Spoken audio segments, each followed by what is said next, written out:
Okay, thank you, everybody. I'm going to hand over to Mimi now to introduce the event.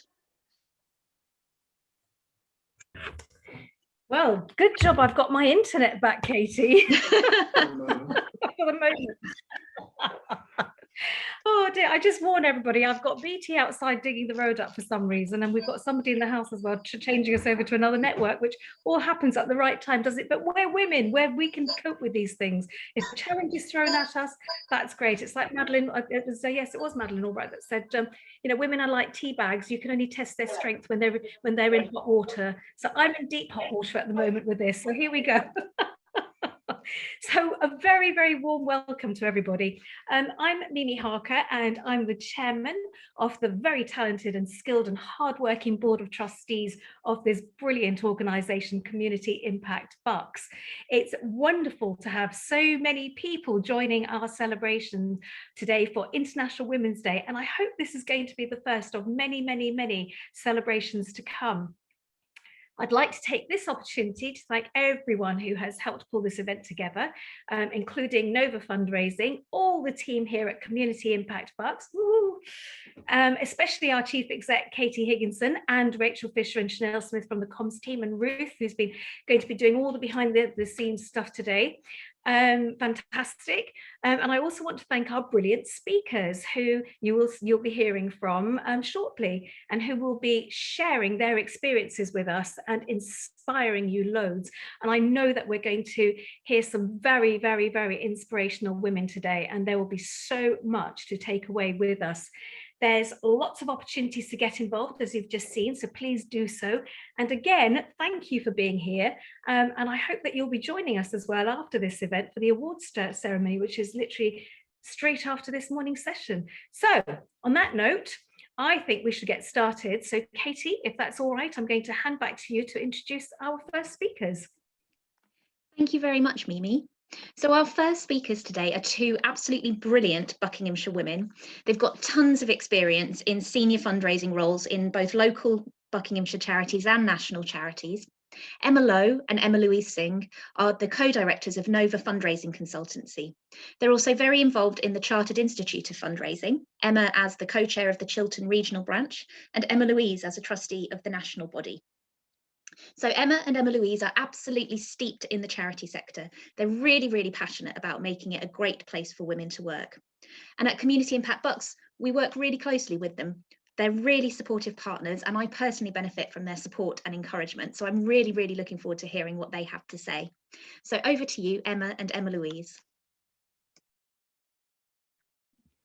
Thanks very much to Katie and to Mimi and the Community Impact Bucks team for inviting us to speak today. I'm going to kick off the morning showing the power of women and our love of tech. Probably not, but let's just hope our fingers stay crossed for this. Route for me, won't you, as I try to set up our little slide. So here we go. I hope everyone can see that, because I now can't see anybody. I hope that's okay. So I'm going to start talking on the basis. Oops, I'm sorry, bear with me a second. I'm just going to whistle through. Told you there would be a tech issue. I'm going to try again one more time. Hold on. The slides wouldn't move for me. There we go. That should work.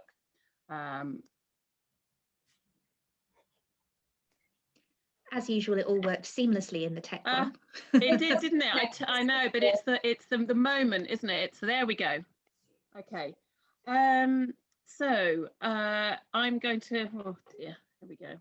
Kick off. This really isn't laying. Shall I introduce us, Emma, whilst you're go for it. Go for it. You do the introduction. Yes. Play about with this. Everyone. This is just such a wonderful way to kick off a Monday. It's brilliant. So thank you for having us, and thank you for the lovely introduction.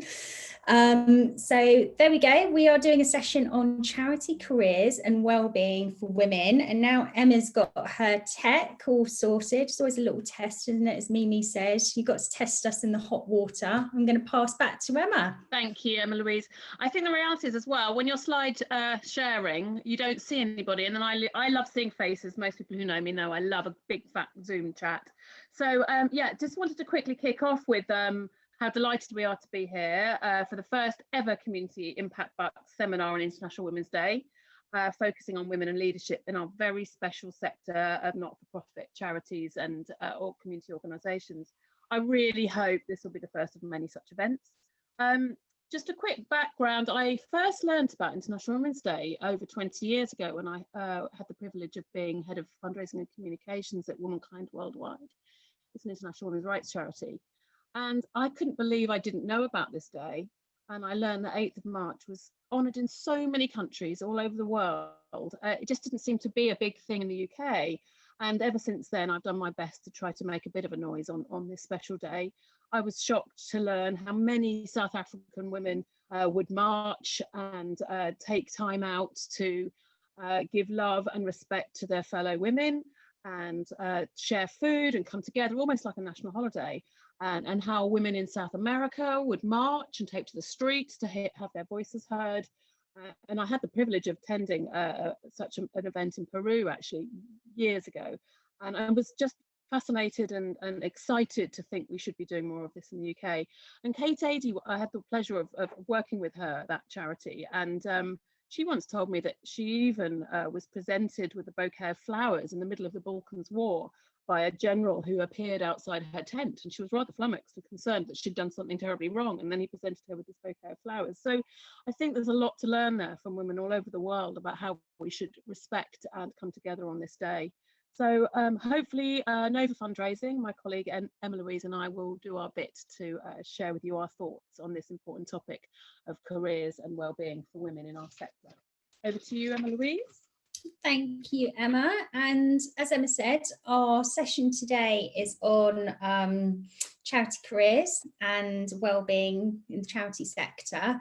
So Katie gave us an introduction. As she said, we are fundraisers. We love the charity sector, fundraisers and charity women through and through. It's a huge passion for us in just supporting, nurturing and growing our wonderful sector that I think we're both absolutely honoured and privileged to be a part of.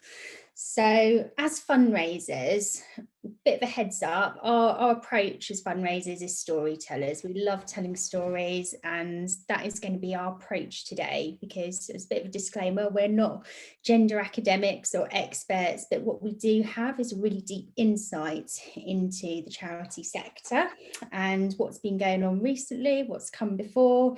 So we're hoping to share some of those today with you.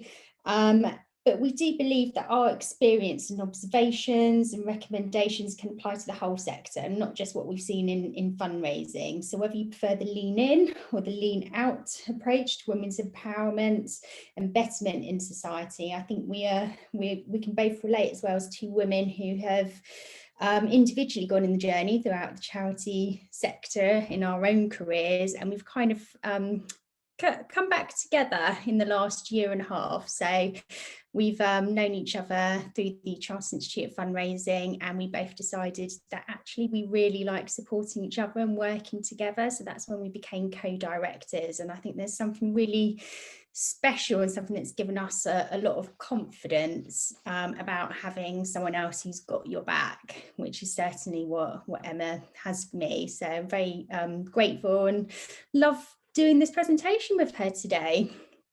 So without further ado, shall we move on to the next slide, Emma? Thanks, Emma Louise. And I think that mutuality is something that Emma Louise and I agree that has given us great strength, actually, particularly in the last year of working increasingly together. So we're not ashamed to say that leaning in together is something we have found strength from doing, and some more on that hopefully later on today. Just to give a little bit of scene setting, sorry, my slides seem to have slipped off the page here slightly, but some of these I'm sure won't surprise you. 53% of charities pay men more than women. Women make up 63% of the workforce in the highest pay quartile, whereas it is 26% in the private sector. So we have some celebrations to make there, I'm sure. But on average, women working in charities do earn 7% less than men working in charities. Some of these figures come from the 2019 NCVO Almanac. In addition, the Association of Chief Executives of Voluntary Organisations 2019 survey found that 473 chief executives of top charities that women outnumbered men for the first time, holding 58% of the senior roles. So some good stuff there, as well as some challenging stuff for us to continue to fight against. And I think significantly also, I'd just like to flag up that the statistics around female trustees in our sector has also risen from 36% in 2014 to 40% 4 years later. But there is still gender disparity at board level, and I'm sure my colleagues on the panel will be reflecting some of that later. The Charity Job Diversity Survey has recently confirmed this, that with some charity workers who revealed that on our board we have 55% men and 45% women, despite the staff balance being 75% women and 25% men. So I think those disparities are really important. I'm just going to hand to Emma Louise, who's just going to dig a little bit more deeply into a fabulous survey and research that was carried out last year by the Chartered Institute of Fundraising. And again, so this is, I guess, our perspective from the Chartered Institute of Fundraising. We've been doing quite a lot of work on a campaign called the Change Collective to promote all elements of equality, diversity and inclusion. But a year ago, they published this particular research, which was conducted by Dr. Beth Breeze, who is a wonderful fundraising academic, and it involves something like 800 responses in terms of surveys, focus groups. They collected stories. And to be honest, it made for some pretty dismal reading. So again, I think some of this echoes what Emma said before, but just kind of top highlights, so the disparity between men and women in fundraising, particularly leadership roles. And our experience is fundraising is an extremely heavily female dominated sector, but despite that, it tends to be the men up there in the leadership roles. There's also huge barriers in terms of flexible working requirements, stereotyping based on gender, not just by board members and internally, but also by donors, and we'll have a look at that in a bit. Lack of recognition in terms of women's health needs, and also a lack of sector initiatives to support aspiring women leaders. And Carol there, who is the Vice Chair of the Chartered Institute of Fundraising and Chair of the EDI Committee, said women are missing out on leadership positions and experience systemic and sector-wide barriers to progression in their careers. So pretty bleak wake-up call. And we're afraid our slides are going to go on too long, and I think Emma Louise is going to try and kick me under the table shortly, if not Katie. If only there was a table, Emma. Sorry? If only there was a table. I know, indeed, or that you were sitting next to me today during this presentation in a room full of women, but here we are. So you can't kick me, but I'll try not to whiffle on too long. But I did want to just squeeze in a couple of the quotes from that survey. Really important if you're interested. It's a really good read, rather devastating at times, of course. I think I don't need to read these quotes out particularly, but I'll choose particularly the one that has always stuck with me since last year, in terms of how you've been stereotyped. Being asked by a former trustee what I did, and when I told him I was a fundraiser, his response was, "Do you flutter your eyelashes to bring your cash in?" Truly appalling, but I'm going to move on. There's a few other interesting quotes there, but in all, we don't want to over-focus on the dismay and devastation here of lack of leadership development, but it really is of note. These stories are not unique. And so the next slide for me is to just really summarise what we're seeing here, and focus on that for a second. Is to summarise. We're seeing bad donor behaviour. We are seeing, you'll all have heard of the President's Club scandal. Rich men offering jobs to waitresses, abuses of power, etc. We're seeing gender pay gaps. We're seeing leadership gaps for women. We're seeing limits on career progression as a result of choices women want to make. We're seeing worse experiences for women in minority groups. And we're seeing the fatherhood bonus and motherhood penalty, which many of you may know about, particularly in our charity sector, where if the woman works in the charity sector, the choices are challenged, particularly when the partner works in the private sector and the pay gap is so huge.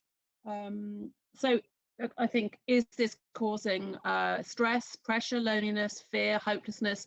Well, we don't want to overfocus. It's today's a celebration. We need to look at some joy, and Emma Louise is just going to rattle through some of the great developments that are happening in our sector, which we can celebrate and feel excited about. Yeah, thanks, Emma. And as we said, this is a day of celebration. And I think, you know, the first step is obviously recognising these challenges that have been ignored. And things are changing. There's still clearly a lot of work to do in some of these areas, but we just kind of wanted to highlight to everyone today the things that are happening that you can either get behind or be involved in, just to show that support and just so that you're aware of what's happening. So I'm not sure if some of you might have seen, there's a campaign on Twitter, #ShowTheSalary, and that's been very big on recruiters and charities that just show competitive as a salary bracket, which is being shown to really disadvantage women, because women aren't necessarily generally promoting higher salaries than men, so that's been a real disadvantage to women. There's been the Charity Well research done by Claire Warner, which highlighted some, again, key areas and challenges in wellbeing within the fundraising sector and what charity leaders and individuals can do to begin to tackle those. So if you type in Charity Well, you'll come up with that report. Linked to the Show the Salary campaign, there's also been campaigns on undergraduates welcome, which again just challenges the notion of why does someone need a graduate degree to get involved in charities, and again just opens it up to diversity. We're also wondering that the pandemic has obviously shown that we can work from anywhere, we can work from home. Can that be something we can cling on to, just to cling on to going forwards? The Chartered Institute of Fundraising, as we mentioned earlier, is doing Change Collective, which is focusing on women leadership, training. That is something we can all get behind and take part in.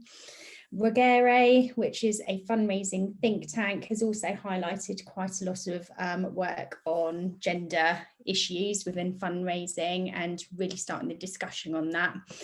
And I think we are beginning to see more of a sector commitment to EDI. There's been reviews within NCVO, as well as the Chartered Institute. So hopefully the tide is turning and there's positive things happening.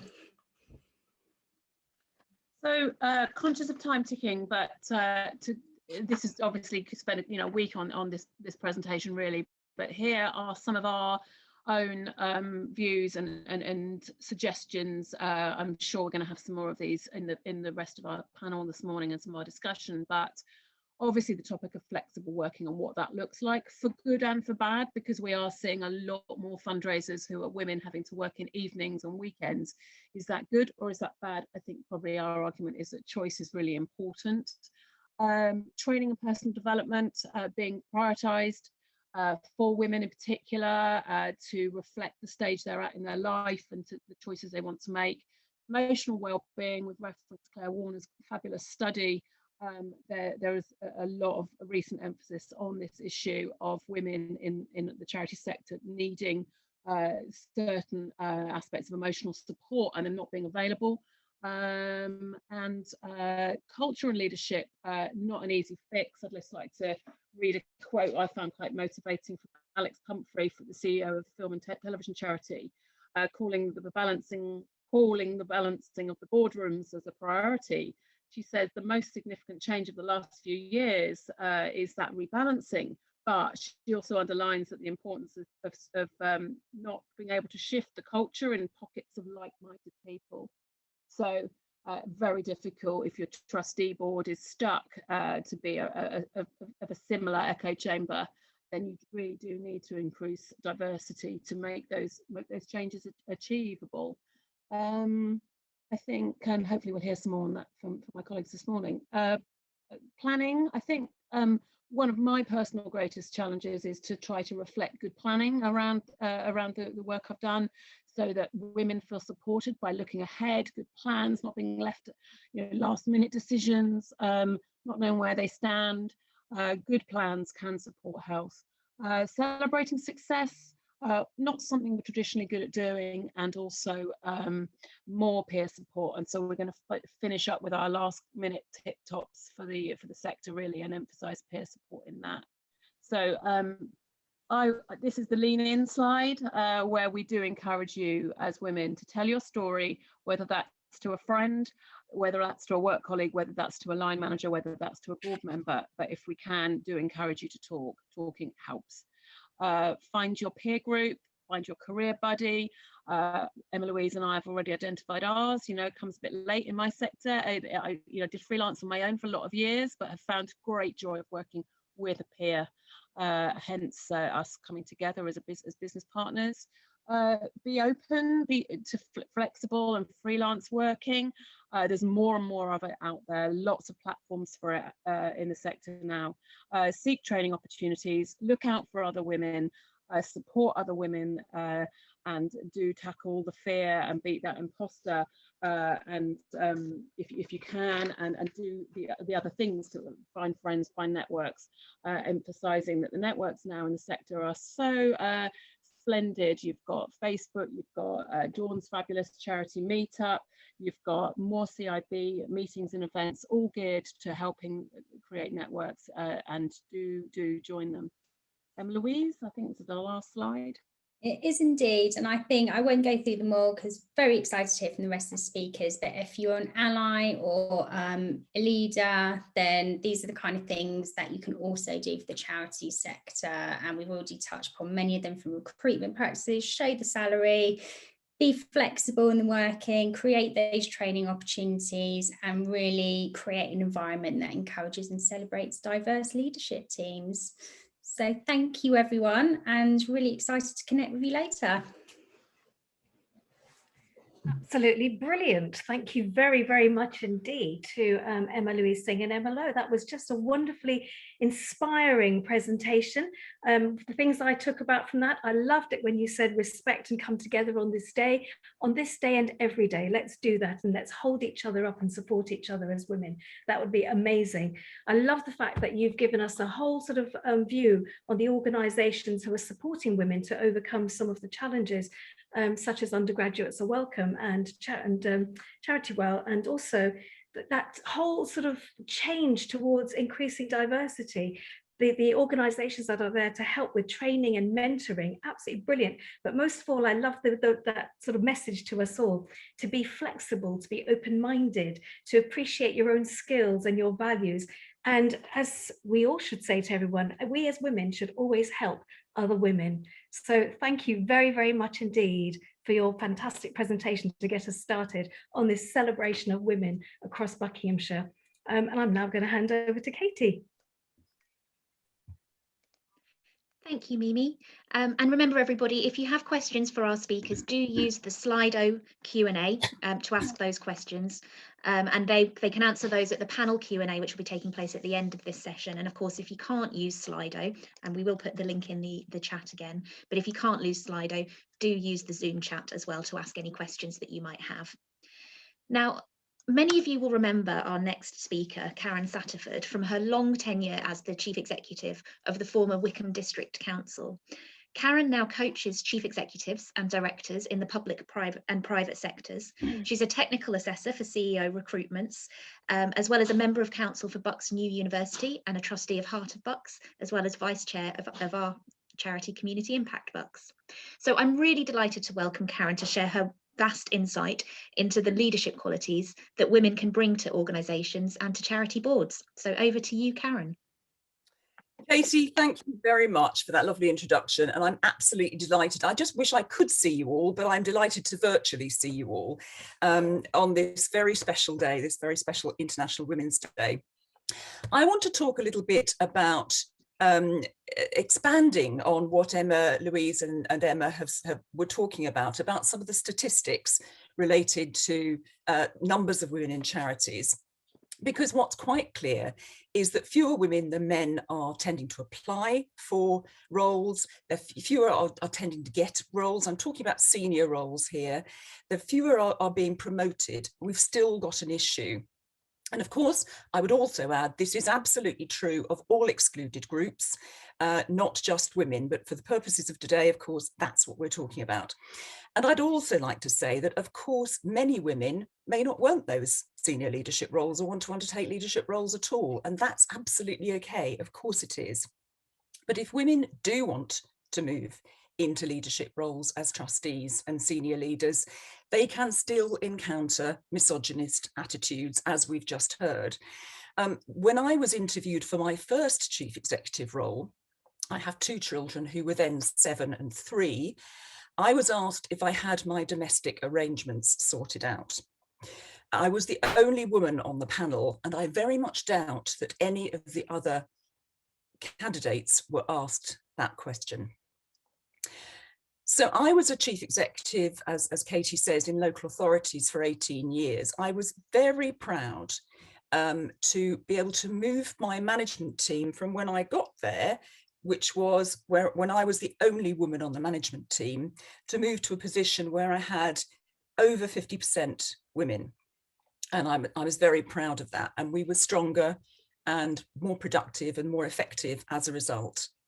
So I now coach and mentor women and men who are in senior leadership roles and aspiring to them. And what I want to do is to share some of my observations about what some of the challenges are that women encounter. And a lot of those about challenges in thinking. So it's very much about what's going on in our heads when we encounter these challenges. And the 2 particular items I want to focus on are about our attitudes to ambition and our attitudes to our self-belief. So just looking at ambition first. Well, ambition is seen as a really good thing in men. Men who are ambitious are very often described as assertive, in control, decisive, charismatic, go-getting. They're all really good adjectives, really good positive adjectives. But ambition in women is often seen as a really dirty word. They're described potentially as pushy, bossy, aggressive, headmistressy, lecturing. And now, I agree that ambition is a dirty word when it's used for personal power and ego, but ambition and aspiration are really good when they're used for the good of improving an organisation and its services for clients and for its staff, and to make that organisation's offer better for people. And that's because leadership positions give you much greater opportunity to influence change and improvement and achieve outcomes. So that's why ambition is a good thing, in my view. The second challenge to our thinking is about self-belief. Now, there's a lot of evidence that shows that women think before applying for a role or being able to do a role effectively, they have to have every skill, every quality that's required before applying or thinking that they can actually do that role effectively. Many men don't let that hold them back. If they've got 70% or 80% of the skills and qualities that are required, they'll still apply, they'll still have a go, they'll still think they have a chance. And there's the other issue, which Emma and Emma Louise alluded to, which is about this imposter syndrome. It's very, very common. And I think many women don't realise that. Many women I'm talking to in my coaching on a regular basis are very surprised that, what, you mean everybody else suffers from this as well? This feeling that, this belief that you'll get found out for not being good enough. Eventually, somebody will realise that you're not really up to this and you'll get rumbled. Everybody goes through that. So self-belief is absolutely crucial in overcoming this negative thinking. And I'm not talking about arrogance, I'm not talking about strutting about, demonstrating ego. I'm talking about that self-belief in ambition and aspiration, which is about confidence and assertiveness and trying to work and get the best for your organisation and the best for the individuals in it and the best for the people that you serve. I remember earlier in my career looking at the manager above me and thinking, do you know, I could do that. Look, they're not so wonderful. And you can see leaders all the way through, good and bad. Some people you really admire and some people you really don't. And it's a really good way of deciding what kind of leader you want to be, or what kind of leader you want to continue to develop yourself into, to pick up those sort of leadership skills from some of those people. So that's fine. Ambition and self-belief, what we're aiming for. But how do women develop ambition and self-belief if they want to? Well, leadership skills include time management and organising and planning, negotiating, motivating, empowering, communicating, speaking up, taking responsibility, staying calm under pressure, using humour to defuse conflict. Many of you who have been potentially homeschooling children for the last goodness knows how many months, and maybe getting them to school for the first time in the months this morning, will have demonstrated many or most of those skills before breakfast, I would suggest. You know, if you're a brownie or a scout leader, you have those skills in abundance. As I say, I've got two children, one of whom was born partially sighted and has needed a lot of help through life. But time management skills are absolutely critical when your kids are 7 and 3 and you're up sewing the shepherd's costume for the Christmas concert at 5 a.m. in the morning before going to work. And a number of you will recognise that, I know. So recognise the transferable skills that we all have as women from whatever it is we do in our lives, and the abilities that those give us. Use the knowledge and the value that they give you. If you're trying to get into things in the first time, you can use those in your CV, but use them in your work. You've got immense skills to bring.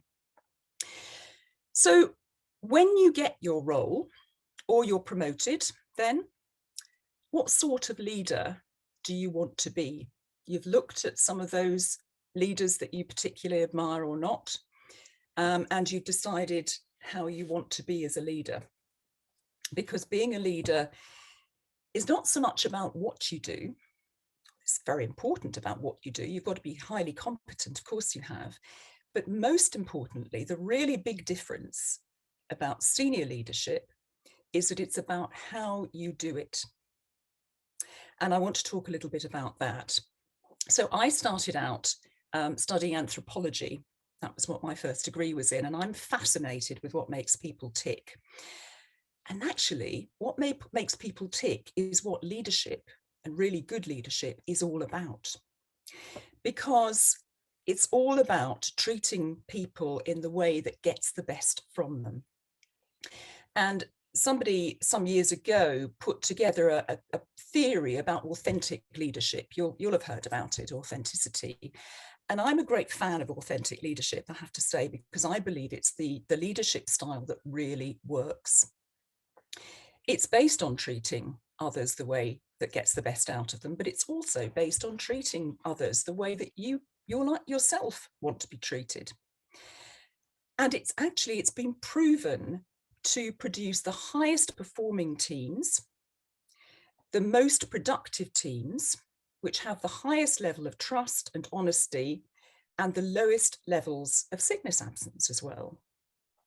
And the important thing about it, and this is where it's important for whole organizations, not just management teams, is that it creates an organizational culture of high support, high trust, and effective challenge. So authenticity can be characterized by a genuine, confident, self-aware, emotionally intelligent style, integrity, humility, passion and excitement and flexibility for change and innovation to improve, but listening and communication, hearing others' views, apologizing if you've made mistakes, and in short, showing that you care and creating a culture that makes others want to follow you. Because what is leadership if nobody wants to follow? So a number of commentators actually over the last year, you'll have seen, have noted that some of the most authentic and effective national leaders of the COVID crisis have been women. So Jacinda Ardern, the Prime Minister of New Zealand, for example, has really demonstrated her authenticity. She's effectively persuaded the public to follow her. She's got great compliance with restrictions. She's got acceptance that she closed the borders of the country straight away, and has persuaded people to dramatically change their behaviour such that they've had some of the lowest COVID rates in the world. In contrast, look at some of the so-called charismatic leadership in the USA and Brazil, for example, which has failed really badly, because what those leaders are interested in is about power and ego, not doing the right thing for their organisation, or in this case, their country and their people that they serve. So I just bring back all these advantages of this kind of authentic leadership. And it doesn't matter what you call it, it's about how you do it, how you lead. But all these advantages are relevant for trustees and boards and for leading staff teams. So whether you're a trustee of an organisation on the call today, or whether you're leading in a senior leadership, leading staff teams in a charity, this style is just as relevant, because it's about helping people to get the best that they can. So to conclude, I'd like to leave you with 3 key messages today. And the first is about believing in yourself. Just believe you can do it. And to know that leadership is worth the effort. It's incredibly rewarding, not only for running the organisation and getting the best for your clients, but also helping other people and other women fly too, especially other women. So that's point number 1. Point number 2, if you feel you could do with a bit of help on challenging your self-belief, and lots of people do, then give coaching and mentoring a try. CIB, Community Impact Bucks, offers that service to charities, and I would urge you to have a go. And that third, final point is very much about having a go. If you feel you want to apply for a trusteeship, or you feel you want to get into charity work, then do so. If you're in there and you haven't got your, you don't get the interview, or you don't get the role, learn from those setbacks. Always ask for feedback. Always ask for feedback. Always ask for feedback if you get the job, but also if you do, because nobody's perfect, and learn from it. Most importantly, act on it. So self-belief, seek some help on coaching and mentoring if you feel as though that would be helpful, and CIB can help. And finally, have a go. And very, very good luck. Happy Women's Day. Thank you. Absolutely brilliant, Karen. Apart from those last 3 messages, which we're all going to take home with us, thank you so much for those inspiring words. From this, I'm not surprised that there are fewer women than men who apply for senior roles. That's something we've all learned and lived with. And unfortunately, we've accepted it. But I think after listening to you today, we need to challenge that and actually look at ourselves and see what we've got to offer as women. And instead of saying, I don't have all the skills, say, no, I'm going to go for it and have a go.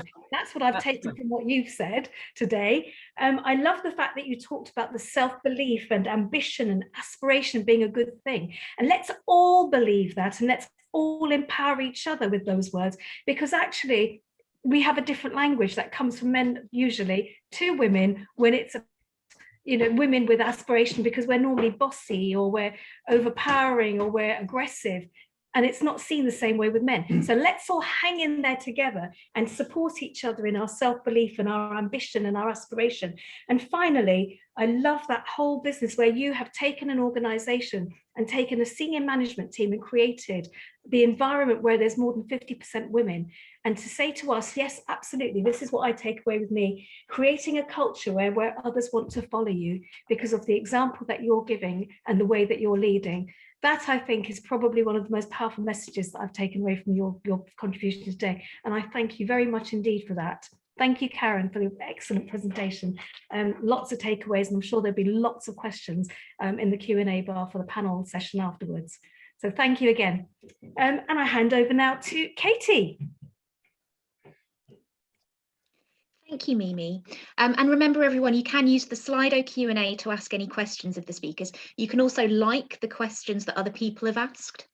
And if you can't use Slido, you can use the chat in Zoom. Now, I'm really excited to introduce our third set of speakers for the day. So you already know Mimi Harker, OBE, Chair of Community Impact Bucks. She's been a local councillor for 22 years. She's the former Mayor of Amersham, former Chairman of Chiltern District Council, Cabinet Member for Communities, Young People, Sport and Leisure. And in 2012, Mimi was awarded an OBE for her work with women and her local community. And Mimi is joined by Ranjula Takodra. Ranjula has a wealth of experience working with Black, Asian and minority ethnic communities in the county. And in 2010, she was awarded the MBE for her services to communities in Aylesbury.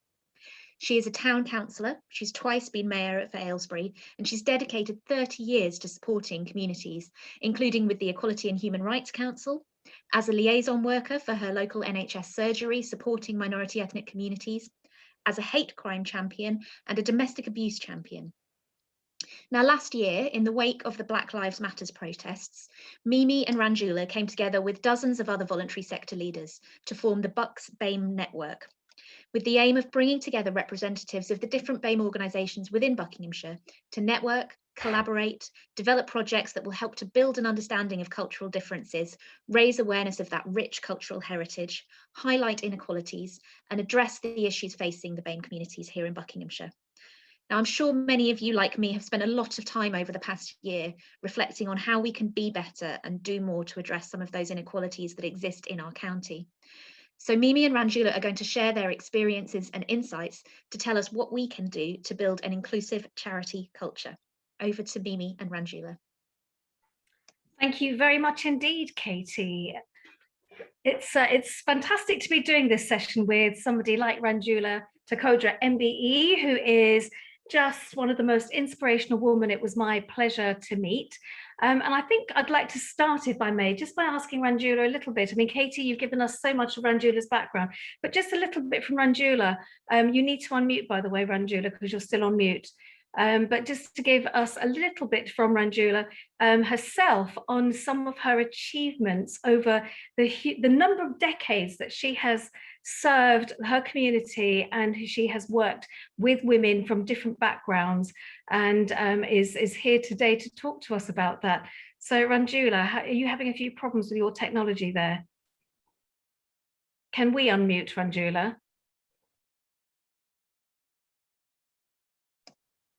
I think all we can do is click a button to ask to unmute. Ranjula, if you should see that pop up in the middle of your screen now, a big, there we are. Hey, we've done it, hooray. Hi, hello everyone, and it's a pleasure to be here today. Thank you, Mimi, for your words, and thank you, Katie, for your kind words as well. Ask me the questions, but yes, first of all, absolutely. So it's some of those highlights from those decades that you've spent serving the community. I think because Katie's given such a wonderful summary of all the wonderful achievements that you've had, and you are a very inspirational woman. So some of those highlights, if we may, if you wouldn't mind sharing with us. Not at all. I started initially as a volunteer. And that's why I support volunteers fully. And I decided I was asked if I could do some work with the ladies whose English is not their first language. And doing that as a volunteer, I had a young son at that time. And then it was decided that we need to raise more awareness on health. And back 30 odd years ago, a lot of women were stuck at home, unable to do anything. They just, if you can just imagine somebody coming from their home country, from a little village, and then coming into Aylesbury, into a town where they are not even used to it. They don't know about health. They don't know about education. They don't know about anything. And this is where my passion was. And I thought I should be there to help. So we set up some antenatal classes. Again, we had to break barriers. If you tell women to come out, they couldn't speak a word of English. You ask them to come out, they don't want to come out.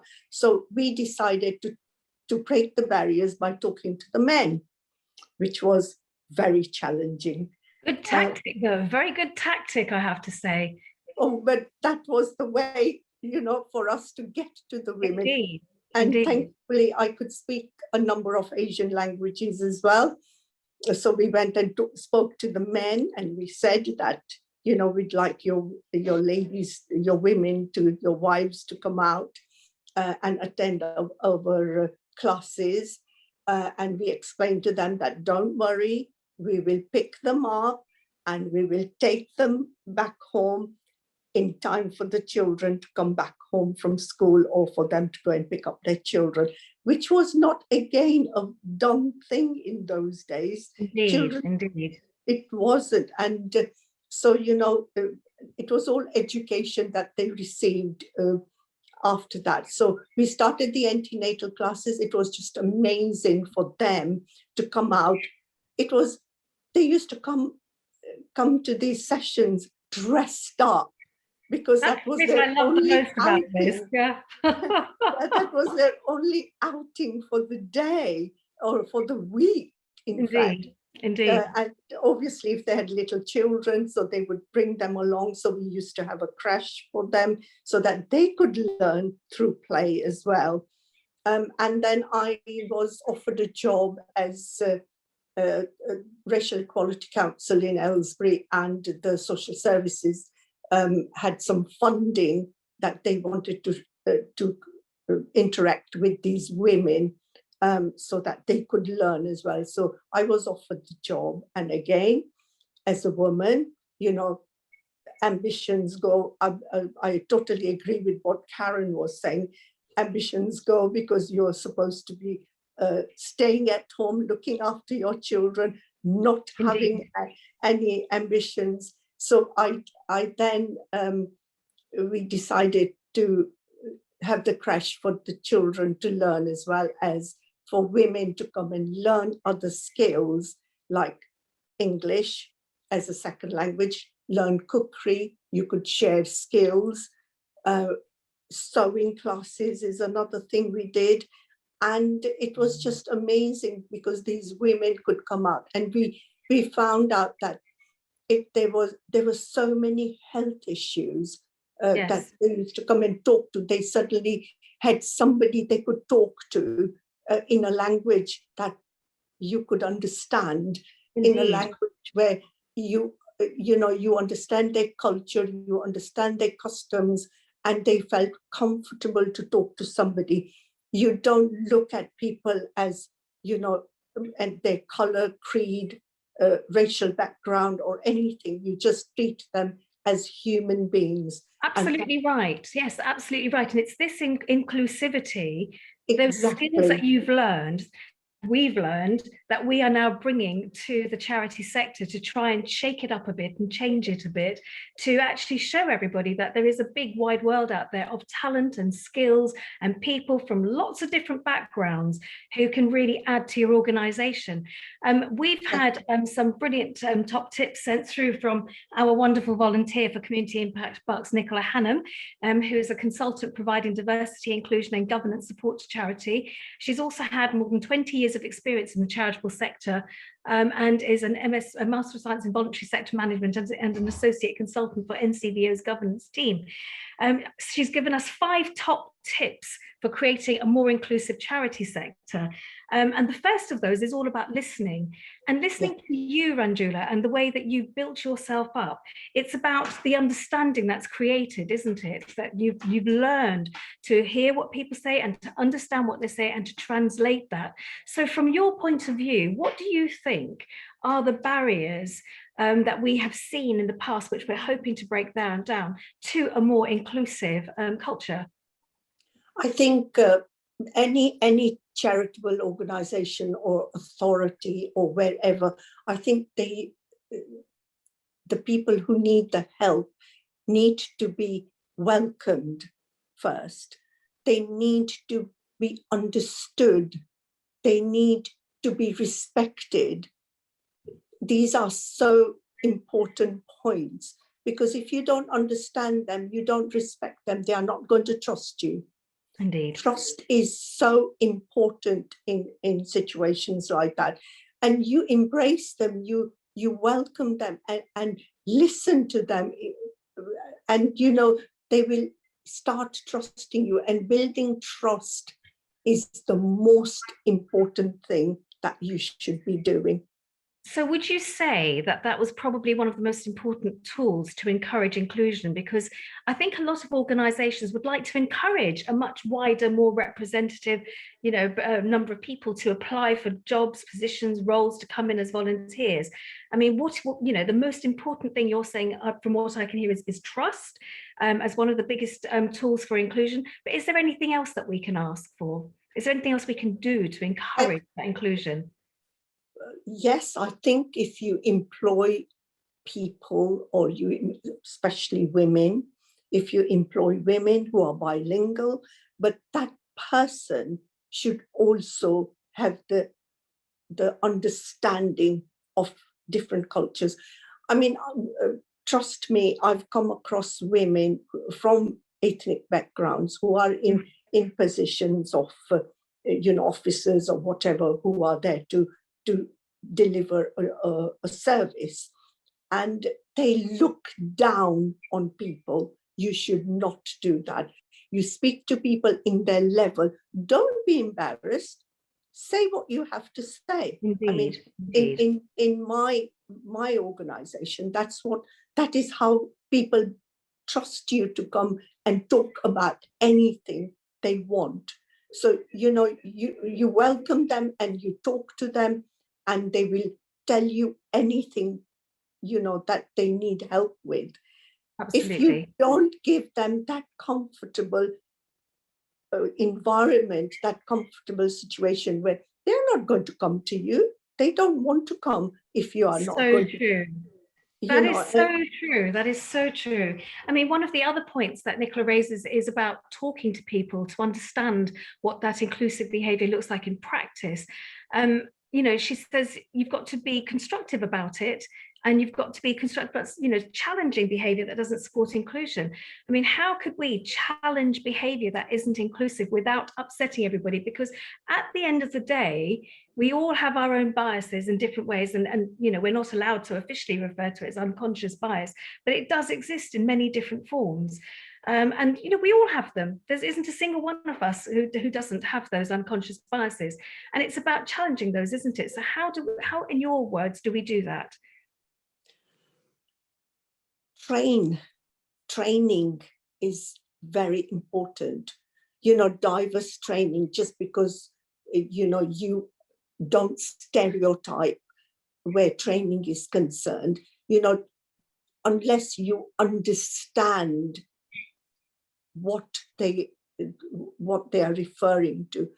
It doesn't matter however many trainings you go for, if you haven't got that empathy, if you haven't got that compassion, you're not going to be able to do anything.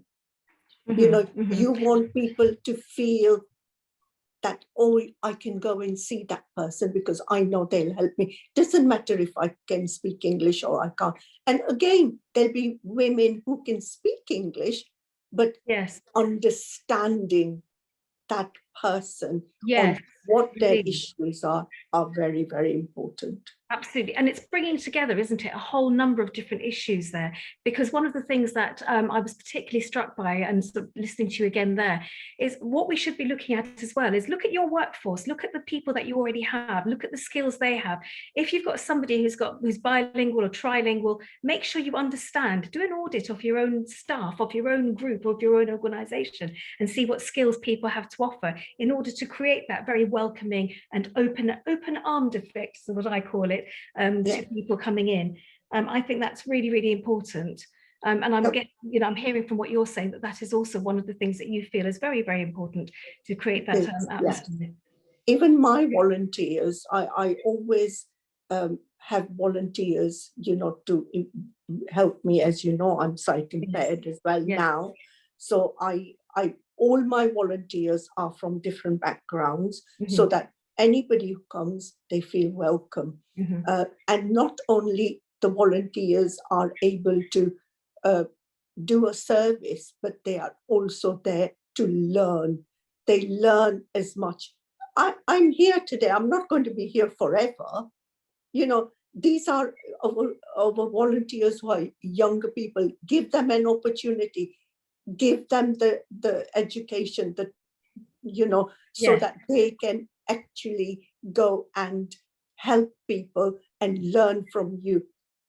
Sharing knowledge is the most amazing thing you can have. Absolutely. And one of the other points that Nicola raises on this is understanding why it matters to have that inclusivity, the diversity. And diversity doesn't just include, different races and cultures. It also includes whether you're, from a disabled background, you might have something, you might be in a wheelchair. How do you make people feel extremely, extremely welcome? And why is it important? I think that's one of the things we all need to understand, and, is why it's important to have that inclusion and diversity within your workplace. What for you is the most important aspect of that? I know what it is for me. Well, like I said, I've lost my sight. I always had a condition which I knew the day will come when I'm not going to be able to see anything. So bearing that in mind, you always think of other people, their disabilities and what their needs are. If I have a client who is in a wheelchair, I'll make sure that I have, I can go and see somebody downstairs in a room, in an isolated place where they feel comfortable to come and talk to me. Yes. If anything, I will go downstairs and help them up if there is somebody who has health issues and they can't walk. Just be inclusive of everybody. Doesn't matter what their background is, what their disabilities is. And I'll tell you one thing, knowing Aylesbury is also very much a Paralympic town. Yes, a lady, a really, really good friend of mine, I bumped into her in town and she came with a huge smile on her face. And she says, "You won't believe what happened to me." I said, "What?" She was in a wheelchair. And I said, "Why? Oh my God, what's happened?" She said, "Somebody smiled at me." Smiling at somebody, because obviously we had the Olympics, the torch went through town and people suddenly started to realize that there are people with disabilities. I mean, same with me. If I walk with my cane, they will say, "Oh, hello, Ranjula, what is the matter with you?" And I say, "Why? What do you mean?" Indeed. They look at my cane and they think something's wrong with my legs. No, it's not my legs, it's my eyes. Yes, indeed. So absolutely, no, it's lovely when you sort of realize that actually to the person you're talking to, what you are, you as a human being, as a person, and what you've got to offer is what they want. And I think that brings me on very, very cleverly to the next point that I'd like to talk about, which is a lot of people think that they have to include inclusivity, diversity, etc., as an add-on to what they're doing. But actually, it shouldn't be seen as an add-on, should it? It should be something that we all do. And it's something we should just know that this is the right thing to do, and look at the benefits to your organization when you have different people from different backgrounds and cultures, different abilities, different, just a different viewpoint to offer. It opens up your world. I mean, that's how I see it. It opens up your world. It opens up your vision for your organization. You have these fresh views coming in, a different viewpoint coming in. So that's where I sort of come from on all of that. And I know that you and I have had this conversation before, because you and I have faced many challenges and many, many obstacles that we have overcome. And I would say to you, what is your sort of best top tip, if you like, for overcoming some of those challenges and some of the barriers that face us when we are going for these roles? Because as Karen quite rightly pointed out, it's not just about being a woman. It's also, if you're from an ethnic minority background, that is also quite difficult, which is why the Bucks Bain Network is such an important new tool for Buckinghamshire. So from your point of view, Ranjula, what do you reckon? Be yourself, be human, and make sure you expect everybody to behave the way you want to as well. And just so that, being yourself, accepting everyone as they are is so very important. Speaking their level, go down on your knees if you have to talk to somebody. It does not matter how you are, doesn't matter how educated you are. Speaking their level, that's so important, because they feel comfortable, they accept you. Acceptance is vital. It is very important, acceptance. I mean, me being a counsellor, I wasn't only there to help and support, to make a change in people's lives. I was there also to be accepted for who I am and what I am. Absolutely right. Absolutely right. I couldn't agree more with you. And I think from my point of view, one of the things I've always believed in is head held high, chin up, big smile, and just get on with it. And I think it goes back to, it doesn't matter how people, to a certain degree, because you're going to get it. And I think we from different backgrounds have learned to accept it to a certain degree. But although we are pushing back and challenging now, thanks to Black Lives Matter and all the inequalities that raised globally, that's given us such a great big opportunity to talk about these things.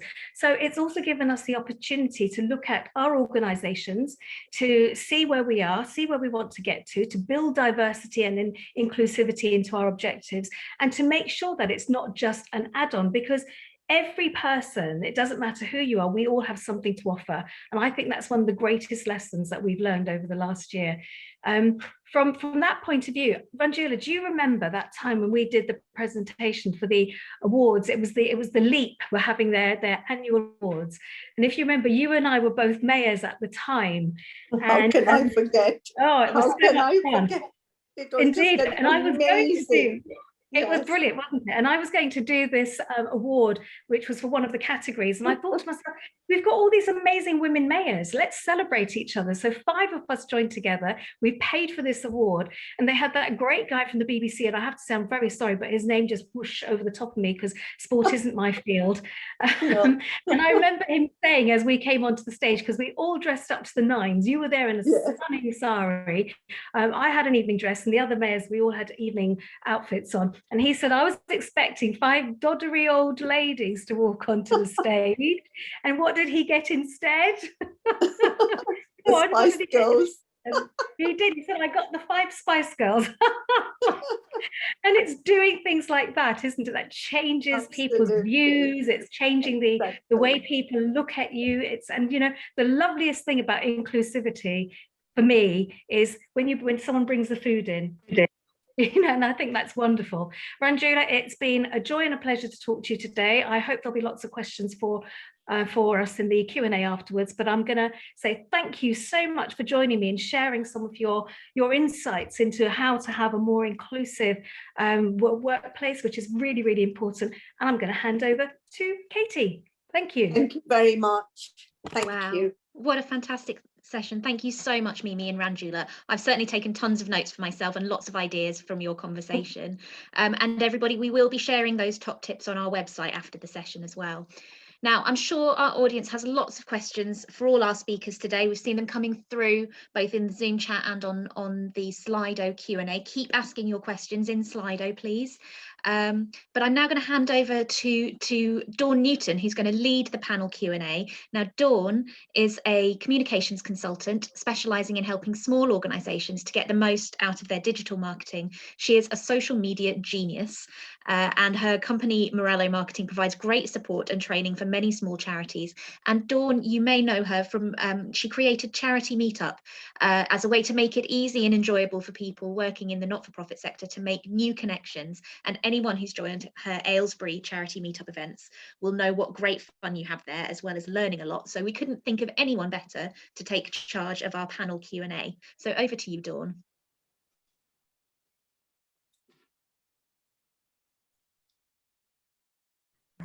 Sorry about that. Hello, everyone. I'm so delighted to be part of this event. I literally have goosebumps and like tingles because it's just been so inspiring to just be immersed in all these amazingly inspiring women who are then talking about other amazingly inspiring women and just things that are happening and change that is being created. So I'm Dawn, I run the Charity Meetup events. I really want to try to make this as much as how it would be in person when we used to be able to have lovely conferences together at the wonderful AVDC Gateway building. And so I'm going to try to keep it as fluid as I can. I want to say there's never such a thing as a stupid question. It's so important. If you're thinking something, there may be many other people too afraid to ask. And by asking, you're giving them permission then to ask their question, or they may have a similar question to you and be wondering the same thing. So please know that this is a space for us to help one another. I do need to try and keep things quite short. We don't have very much time, and I want to try and get as many questions in as we can. I'm going to focus on questions that I believe will help the most people within this space. The more specific niche questions we may need to follow up afterwards, because I think it's important that it's not like something that a lot of the group can't, get help from. And I encourage you to network and follow up afterwards this and try and make as many connections to the other participants as you can, and I'm sure CIB can facilitate that. So I just wanted to start by saying one of the things that I feel like has been a thread through the conversation is around kindness, and we recently did a meetup on amplifying kindness and it was so amazing. And I wonder to myself, what would happen if we were kinder to ourselves? What possible ripple effect could that give us if we were kinder in so many different ways, including believing in ourselves more, like Karen was saying, including like Ranjula was saying about being kind to others, and then it's sort of all this kind of reciprocal relationship. If you're kind to yourself, you're able to be kinder to others. So I wondered if any of the speakers had any thoughts on a way that maybe we could be kinder to ourselves. I'm going to be a bit cheeky and start with that.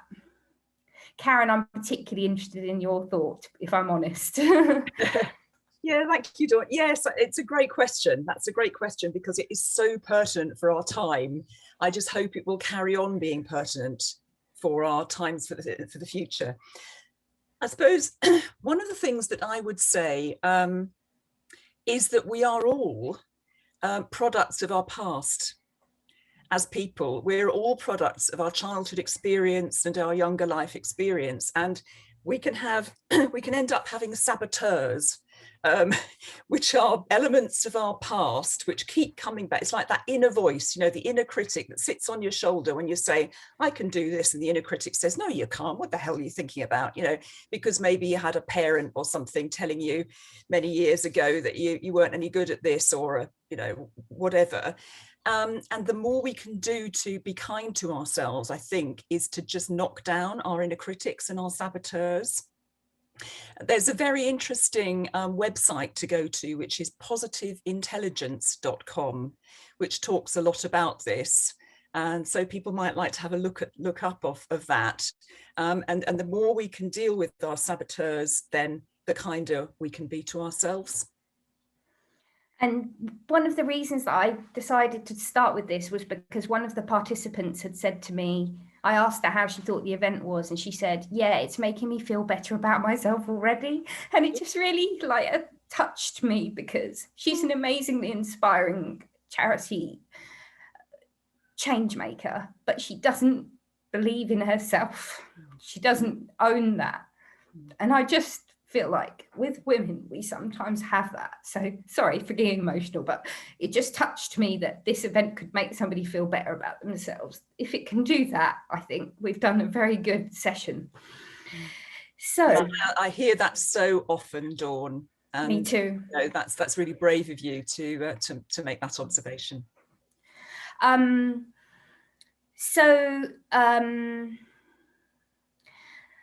I think I'm going to start with actually a little bit of a challenging question, which is, how has COVID-19 impacted women? Many women have a story of the partner in the office locked away upstairs and the woman downstairs homeschooling and working.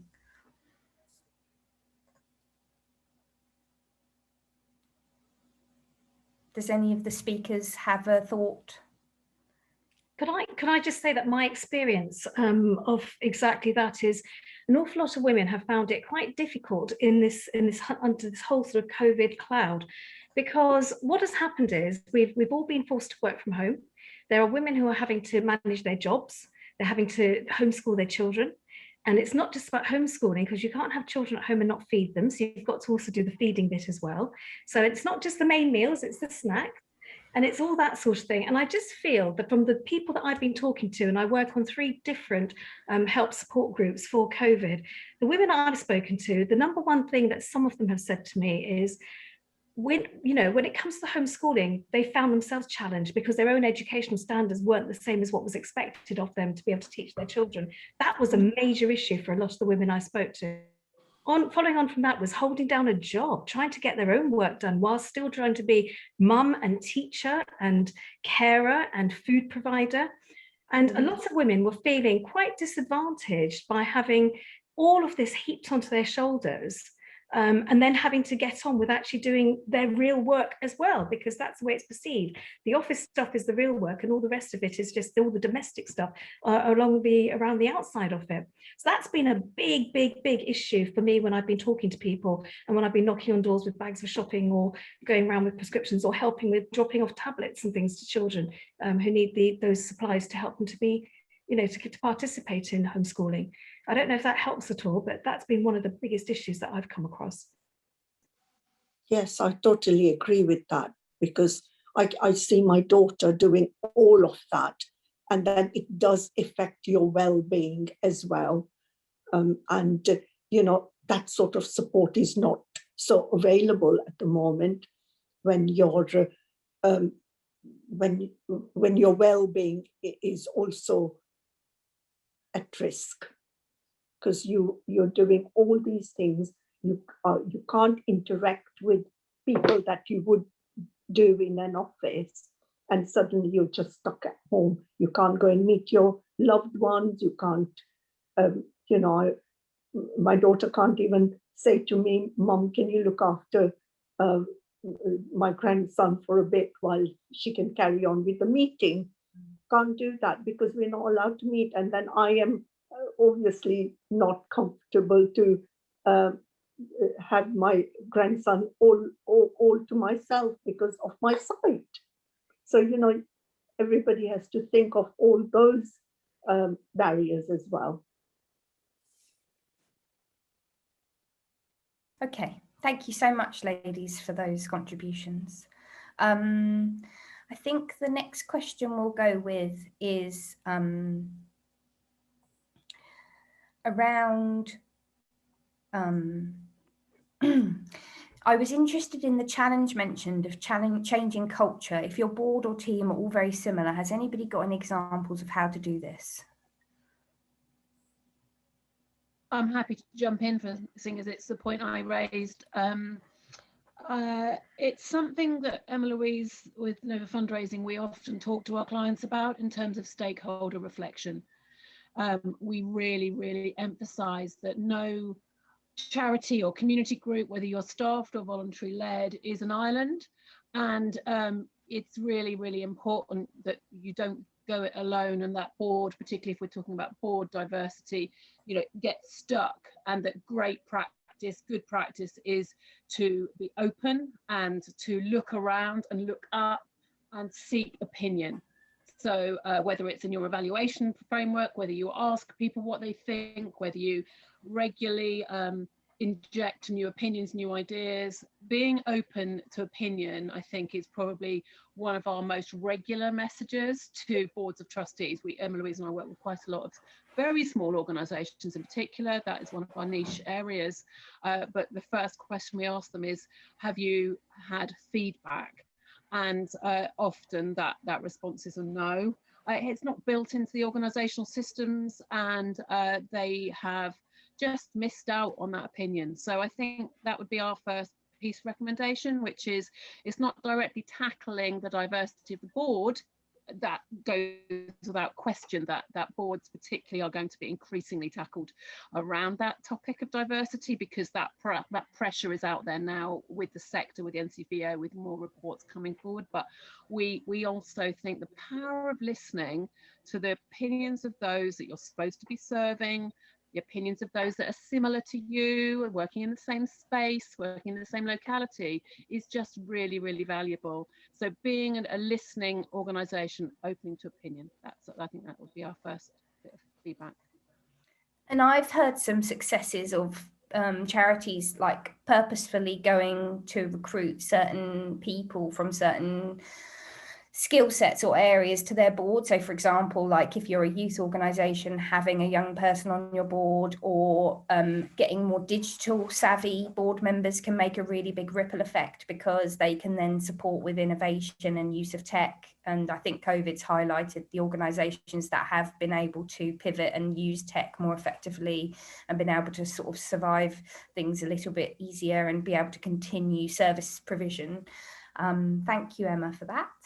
I would just say, though, Dawn, that the will to want to change needs to be right at the beginning. And I think the question, as I noticed it from Slido, is really about, like, if you're stuck, and how do you get there in the first place? How do you make that happen? Yeah. I think that I've worked in organisations where I literally have not, although I'm noisy, I'm pushy, I've not been able to make that happen. Mm-hmm. And that can be very, very upsetting for your own mental health and for how you feel about working or supporting that organisation. So, you know, sometimes, not always the right answer perhaps, but you have to accept when you've hit a wall, and you do need, for your own sake and sanity, to walk away. And that's also very painful. But I think that's also the reality, is that we do know a lot of organisations, particularly in the voluntary sector space, where strong white middle class men are running those organisations, and it's tough. So, you know, if it's not happening and you can't get the listening activity or the diversity happening, be brave for yourself. I think that's also a message I would say. So the question that was voted the most is, in terms of tackling poor donor attitudes toward women fundraisers, what do you see as important influencers or allies? That's a really good question, and I think it's something that we highlighted in our presentation, and there's a really great, I could pop it in the chat, piece of research that's been done by Regare that looked at specifically donor dominance. And donor dominance is a very difficult one, because as a small charity, you're desperate to get the funds in, but you've got to weigh up at what cost does that come to, you know, when it's influencing the mission, when it's putting your own employees and volunteers' well-being at risk or at jeopardy, then I think you need to take a step back and pause and reflect on that. And I think in terms of allies, I think we all, to a degree, have a role to play in that. So we've highlighted it's an issue back when I was a young fundraiser. I think a lot of things got swept under the carpet, of, you know, that donor who likes 2 pecks on the cheek and, you know, unspeakable things which be questioned now, and I think we need to start calling that out. We need to start flagging it up to managers. We need supportive managers and trustees to be educated at what cost this comes to, and we just need to start talking about it. It's not acceptable, and if you feel uncomfortable with it, then there are organisations out there that are there to support. There's NCVO, the Charities Institute of Fundraising have done campaigns on this, so just call it out and seek support. Thank you.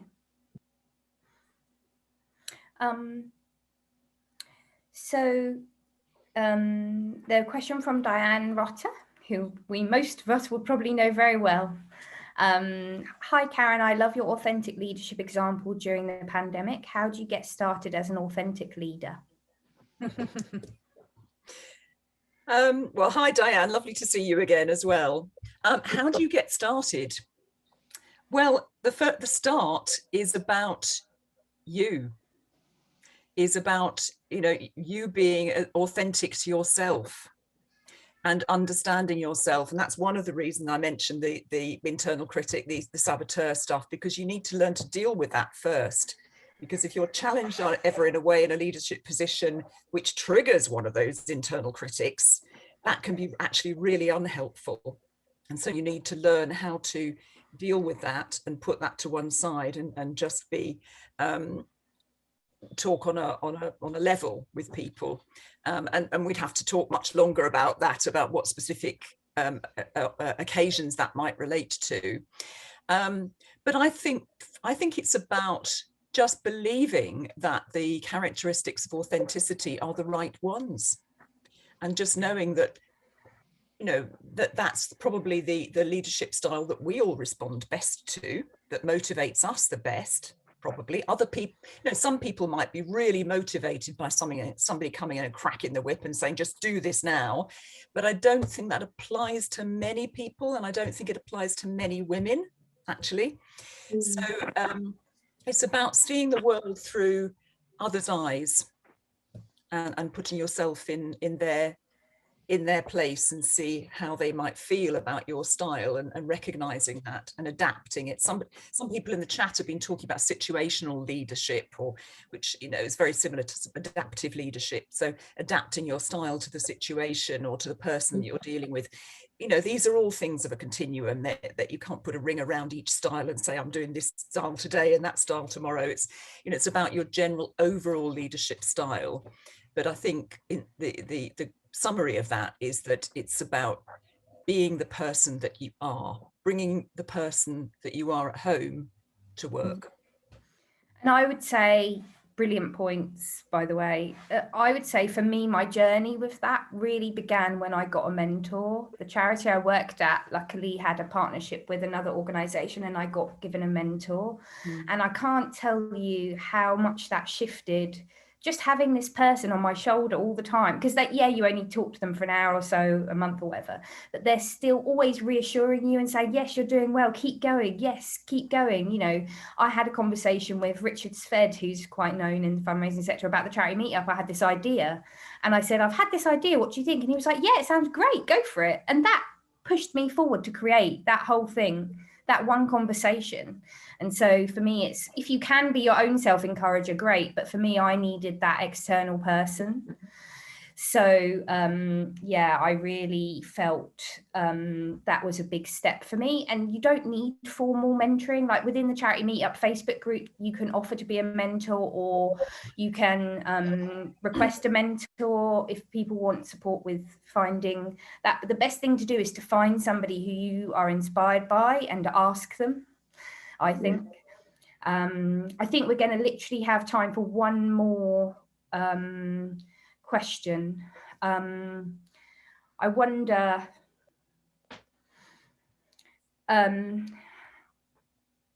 I feel this one might be the one that's going to be the most helpful to everybody else. How can people develop or show their leadership when they're not in a management role? And Mimi, I wondered if maybe this one might be one that you might be able to help with. That's a really, really good question, I have to say, because I think there's lots of ways that you can show leadership. if you're not in a management role. For me, I can talk from a personal point of view. For me, it's about community activities. It's about taking issues that are out there that need to be resolved. It's about getting stuck in, literally rolling your sleeves up, finding those issues and trying to find the resolution to the challenge that you've been presented with. It's about, for me, again, it's always about issues and people.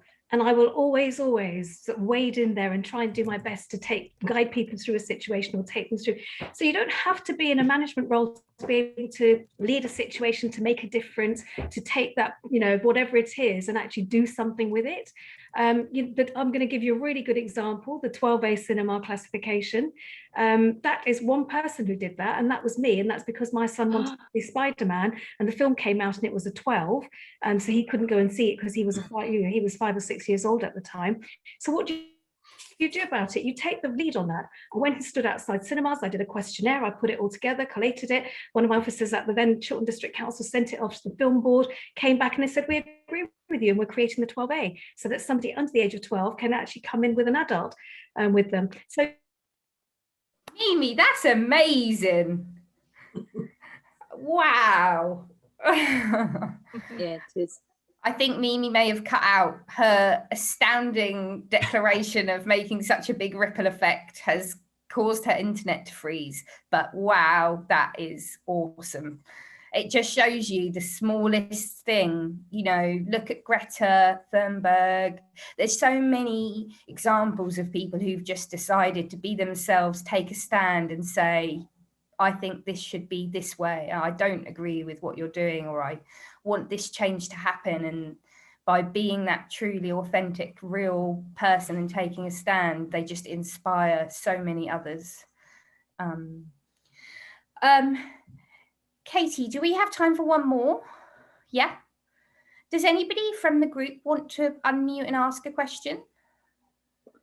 If I would be allowed to be, I'd like to ask a question. I'm sorry that I was late. I'm sorry that I've got broadband problems, but I actually influenced the public transport in the town by asking the bus company to change the bus stops so people could see them more clearly.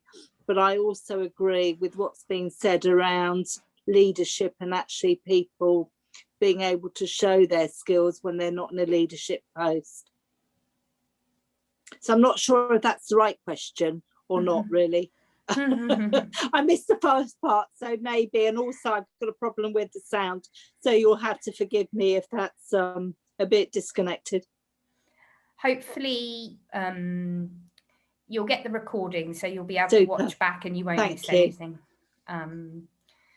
I'm so sorry about that. I'm back. My connection problems all the time. I don't know where you lost me, but you got the gist. Oh my goodness, I was giving you a standing ovation and clapping you because I thought it was absolutely incredible what you did, and it shows you are never too small a person to make a change. You should always say what you think and try to push to make change happen, and that one small person like Greta Thunberg, I may not be pronouncing that right, apologies if I'm not, it's just an amazing thing that you did, Mimi. So inspiring. That's made me feel like I just need to change the entire world now. That's just amazing. I just think it's amazing that you just took the initiative to do that. It's just brilliant. I think we've got time for one more, and I wanted to do the one that I think, I don't know, for me anyway, the imposter syndrome thing is just a daily battleground. It is so difficult. And I have somebody I really admire, RuPaul, who maybe you guys might know or not know, but he always talks about the imposter syndrome, and he talks about if you can't love yourself, how the hell can you love somebody else? And he talks about having to try and have an advocate on one shoulder to quieten the voice of the other imposter. And I think I'm trying really hard to turn the volume down on the negative one and turn the volume up on the positive one. But I wondered if any of our speakers had a tip for a way that they've been able to improve the imposter syndrome voice.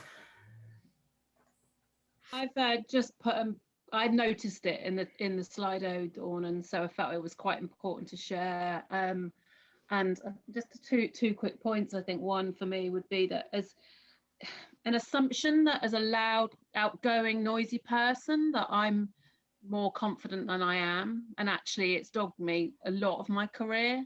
And I think I'm sort of getting a bit fed up with it now. Actually, I'm sort of resenting it. I've done a lot of things to personally tackle that. I think honesty, people around you, people you trust, authenticity. I really appreciated Karen raising that today. I think that really helps. I think it's really hard when there's amazingly impressive people out there, like Mimi's just exemplified. Bravo, Mimi. I'm afraid inside all the time, and I don't find it very easy to be out there on my own and do something special. And I actually have spent a lot of years reading up about amazing people who do things brilliantly and thinking, oh, I'm crap. Yeah, and actually that voice can just get, and it's definitely a lot to do with being impressed by amazing people is great and inspirational, but it can also feed that imposter. So I suppose I just encourage people to balance it, take a really balanced approach. Build your army, build your tribe, build your peer group around you. And obviously in the fundraising sector, there's been a lot more emphasis on that in the last sort of 4 or 5 years. When I entered fundraising 27 years ago, it was not you didn't build connections. You were secretive about your fundraising practice. You didn't share. You were it was a very competitive world. One charity couldn't possibly talk to another charity about their fundraising tactics. So I think I was encouraged to actually shut down, be insular, and actually I've really learned in the last few years, actually saying to Mimi, oh, how help me, that stuff, talking to Katie about COVID pressure, workload, even if that is at midnight because we're overworked, that's what we need to do. And I really encourage everyone here today to do that conversation, do that talking, be honest, don't be afraid. It definitely we've seen decades of this. It's changing, it's encouraged. Bring yourself, I love that, Karen, bring yourself from home. And I've always worried that that's too much. I can come off a Zoom call and worry that I've shared too much about myself, but actually not to be afraid and to be you and be authentic. It's a really important one. I'll talk about this one if anyone wants to chat about, beating it, because I'm still working hard at beating it. I hope Leah wouldn't mind, but Leah in this group as a community fundraiser got furloughed early on in the proceedings of the virus, and it was really hard because she was just left with nothing to do. Young, ambitious woman, brilliant. And I was just literally coaching. I was like, Leah, you're amazing. Don't listen to that voice in your head. You can do this. You're so inspiring. We're going to suggest things we can do that even though we can't do community fundraising, we're going to pitch ideas.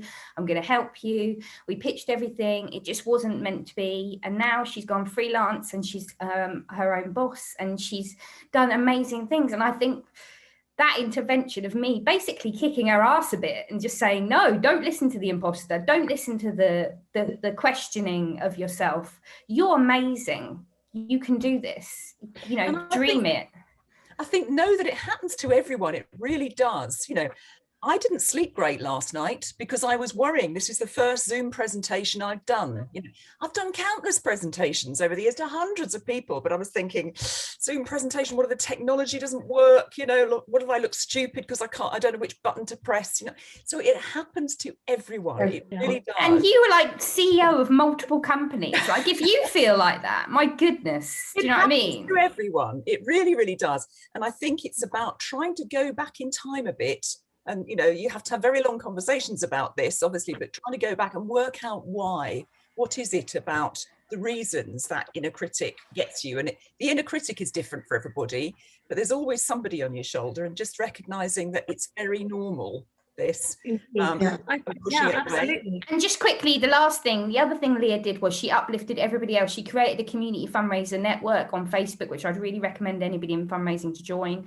And she didn't just sort of do all of that, but she was always trying to help others and support others. And I think that is also a really good tip, is the helper becomes the help. So it's just really inspiring to see all these people, even when they're in a difficult time themselves, they're going out of their way to support others. Going to have to wrap up now. Thank you so much, ladies, for all the inspiring, and the men in the group. Well done to the men in the group for coming. Whoop, whoop. And thank you for all the inspiring conversations. And I just am so blessed to be part of this. Thank you so much, everybody. And I'll hand over to Katie. Thank you ever so much, Dawn, and thank you to all of our fantastic speakers today. It's been really emotional and just so inspiring. I've learned such a lot from all of you, so thank you. We've been asking people to share the one tip, the idea or thing that they'll do differently as a result of what they've heard today. So this is about to pop up on screen. The text is a little bit slow in sharing, but you'll see that there's lots of people talking about believing in myself, developing my confidence, being confident in myself, listening, building trust, empowering young leaders, be my authentic self. You've obviously really inspired people with that message. So thank you so much to all of our speakers. Now we would really like people's feedback on today's event. So we do have another short 5-question feedback survey, which we're going to share in Slido now, but I'll hand over now to Mimi to wrap up the day. Thanks, Mimi. Thank you, Katie. I'm just trying to, unmute myself. I think I've done it. It's interesting, actually. I'm just going to say, while I'm trying to sort of get myself sorted out here, that just listening to some of the challenges that we faced. I had my leadership challenge last week because I didn't understand technology, and I was told it showed poor leadership that I couldn't grasp that technology and get on with it. And that was, it unhinged me for literally about 10 seconds. And then I decided, I'm not going to let them get away with that, because a good leader surrounds himself with good people who can do the things that they can't do. And if you can't, if you can't do something, find someone who can do it and do it really well. Have them as part of your team and get on with it. That's what I say. So surround yourself with good people. So thank you, everybody. What an inspirational, morning this has been. It has just been wonderful to all the takeaways that I've got. I've got pages and pages of notes. Everybody knows I take lots of notes. And what I say is to you, just to wrap it all up very succinctly, I hope to all women around the world and all women around Buckinghamshire, because that's where we're focused today, brave enough to stand up and to challenge, stand tall and strong, wear your smile like a suit of armor, and your imaginary gold cloak is there wrapped around you to deflect all those arrows that come at you, because they do, and there's no point in pretending that they don't. Be the change that you want to see, and you will encourage others to do the same. That has always been my motto in life. It doesn't matter how people treat me. I will always help them where I can and when I can, because for me, that's the bit I find the most fulfilling. Remember that when you throw a pebble in the water, you get that immediate impact, but then you get all the ripple effect that comes out of that. So just remember how every one of your actions can create that. Choose to challenge and be the change. That's really important. And I just want to say happy International Women's Day to absolutely everybody. And I hope you will join us for the awards ceremony shortly, where we'll be celebrating the thousands of incredible women who make up Buckinghamshire. And thank you again to all our inspirational speakers. What an exhilarating and empowering way to start the day. I've said our thank yous to our wonderful sponsors, Nova Fundraising. Really appreciate your support today, to everybody in the team who's helped to put this together, and to all of you out there for joining us and your fantastic questions. And Dawn, what a brilliant section there that you compared for us. Just fantastic. Thank you so much, Dawn, to bring your experience and your expertise. And Dawn, I don't know if you realize it, how many people look up to you for those skills that you bring to the table. I'm in awe of you and that your group that you've set up and all the work that you've done there. And I just want you to take that away with you today, because from what you've said, you never feel like we can say these things to other women. Let's do that. Let's tell other women how great we think they are. Let's support them. Let's empower them. Let's encourage them. And most of all, let's enjoy helping each other and supporting each other and just be there for each other. So see you hopefully in the award ceremony bit. And again, an empowering day. Thank you all very, very much. And we'll see you in the next segment. Bless you all.